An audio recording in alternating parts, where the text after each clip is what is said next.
There's a unique joy in building something with your own hands. It's not just about saving money or customizing your space.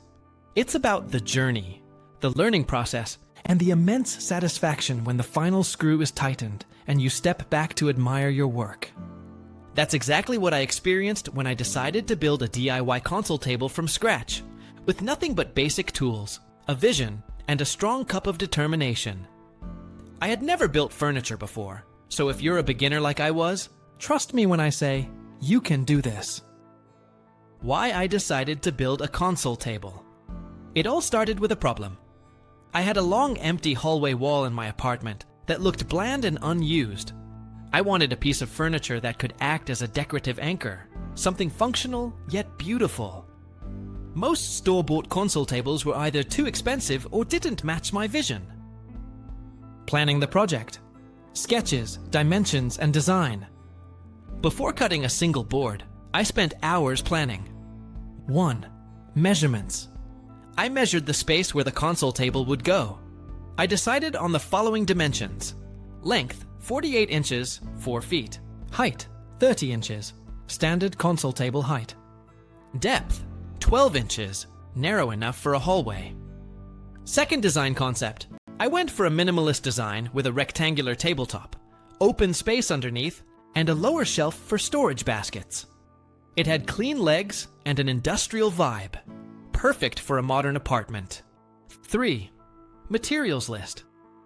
I chose pine wood, which is affordable and easy to work with.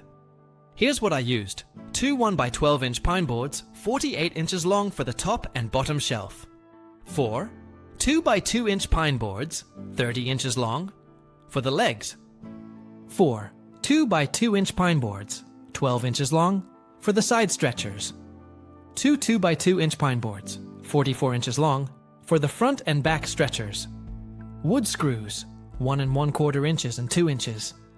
Wood glue, wood filler. Tools I used, all beginner-friendly. Power drill driver, miter saw, or a handsaw if you're really going basic. Orbital sander, optional but helpful. Tape measure, speed square. Clamps. Step-by-step build process. Let's dive into the nitty-gritty of how I built this console table. Step 1. Cutting the wood to size. Using my miter saw, I measured and cut all my wood pieces to the exact dimensions I had sketched. This part was straightforward, and I double-checked each piece with a tape measure. Remember, measure twice, cut once. Pro tip: label each piece after cutting. It helps avoid confusion later when assembling. Step 2. Sanding everything smooth. I started with 80 grit sandpaper to remove rough spots, and gradually moved to 120 and then 220 grit for a buttery smooth surface. This is especially important for the tabletop and shelf areas where you might touch or place items. Step 3. Building the frame. Leg assembly. I connected the 30-inch 2x2 leg pieces using the 12-inch side stretchers. I applied wood glue at each joint, clamped them together, and drove 2-inch screws through the outside to form 2 rectangle frames, each side of the console table. Attaching front and back stretchers. Next, I connected the 2 side frames using the 44-inch front and back stretchers. This formed the basic skeleton of the table. I ensured everything was square using a speed square before screwing it all together. Step 4.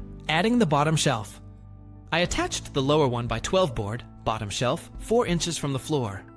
I used pocket holes for a cleaner look, though beginners can simply use wood screws from the bottom stretchers. I secured the shelf with glue and screws, making sure it sat flush and level. Step 5. Installing the tabletop. I centered the tabletop, 48 inches 1x12, on the frame, leaving a slight overhang of 1/2 inch on each side. I secured it with wood glue and drove screws from underneath to keep the top clean and screw-free. Step 6. Filling gaps and holes. Once the table was fully assembled, I filled in screw holes and gaps with wood filler. After drying, I sanded everything smooth again, focusing on joints and seams. Step 7. Staining the wood. I applied a pre-stain conditioner, optional but recommended for softwood like pine, and then stained the table with a single coat of Minwax Early American. The stain brought out the natural grain beautifully, giving the table a warm, rustic finish. I wiped off excess stain with a clean rag after about 10 minutes. Step 8. Finishing with polyurethane. To protect the wood, I applied 2 coats of satin polyurethane, lightly sanding between coats with 2 20 grit sandpaper. This step is essential if the table will get daily use. It added a light sheen and made the surface resistant to water and scratches. Final result, a console table I'm proud of. After allowing the finish to cure overnight, I moved the table into place, and it looked fantastic. The dimensions were perfect for the space, and the rustic stain added character to the hallway. I added 2 woven baskets on the bottom shelf for storage and decorated the top with a small lamp, books, and a vase. What I learned as a beginner. This project taught me a ton about woodworking and gave me confidence to tackle more projects in the future. Here are a few key takeaways. Planning is everything.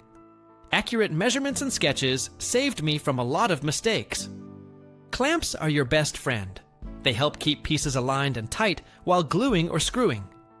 Don't rush the finish. Staining and sealing are crucial for a professional look.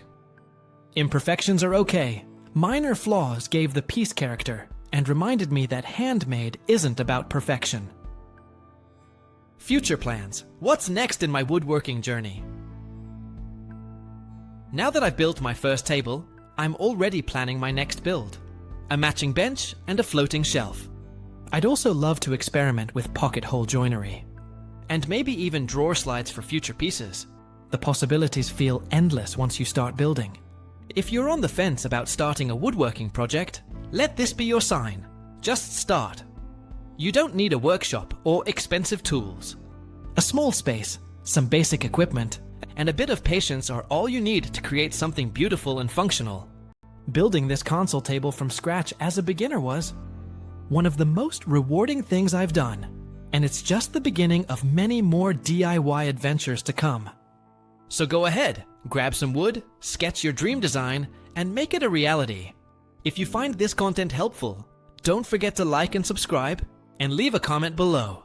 We love to hear your thoughts.